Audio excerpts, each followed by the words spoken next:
Ռուզաննա, դուք որպես, այսպես ասած, երիտասարդ սերնդի ներկայացուցիչ միշտ տեսնում ենք ձեզ ակցիաների ժամանակ, եթե չեմ սխալվում, մասնագիտությամբ էլ իրավաբանության ֆակուլտետում եք սովորում, օրինակ այսպիսի ակցիաները ձեզ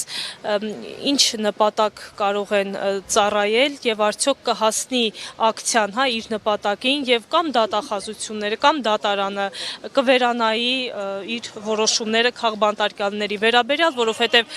իշխանությունները պնդում են, որ Հայաստանում չկան քաղաքական բանտարկյալներ։ Տեսեք, այս ակցիաների նպատակը հիմնականում հենց ոչ միայն հանրության, այլ նաև դատախազությանը ցույց տալն է, որ մենք չենք լռում այս պայմաններում, որտեղ ուղղակի սովորական քաղաքացիները, հա, անգամ, այսինքն օրինակ Վազգեն Սաղաթուրյան կամ Նարեկ Սամսոնյան, իրենք ուղղակի հաղորդավարներ են podcast-ի, հա, եւ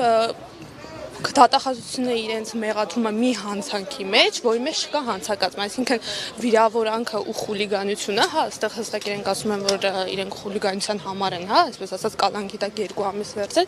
խուլիգանությունը լրիվ ուրիշ բան է, այսինքն այդտեղ չկա հանցակազմ,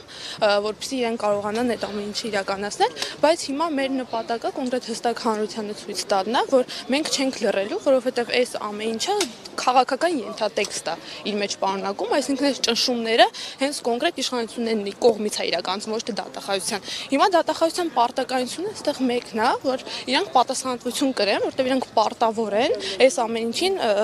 ոչ միայն այսպես ասած բարձրաձայնելու, որ իշխանությունները, այլ նաև ընթացք տալու։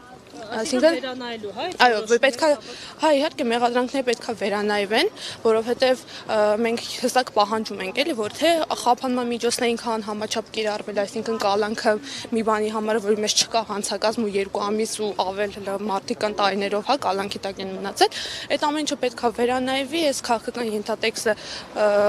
բոլորս հասկանում ենք, որ քաղաքական ենթատեքստը պետք է այս ամեն ինչը վերացվի ու այդքան ու հիմնականում մեդիան շատ կարևոր է այս պահին մեր համար, դրա համար մենք փորձում ենք ամեն ձևով չենք լռելու համենայն դեպս, փորձում ենք ամեն ձևով ցույց տալ, որ այո, սա միայն քաղաքական ենթատեքստ է պարունակում, ստեղ չկա հանցակազմ, ստեղ չկա հանցանք, չկա հիմք, որպեսզի այդ մարդկանց կարողանան, չգիտեմ, դատապարտել կամ օրինակ կալանքի տակ վերցնել անգամ։ Խափանման միջոցը լրիվ անհամաչափ է։ Շատ շնորհակալ եմ։ Շնորհակալություն։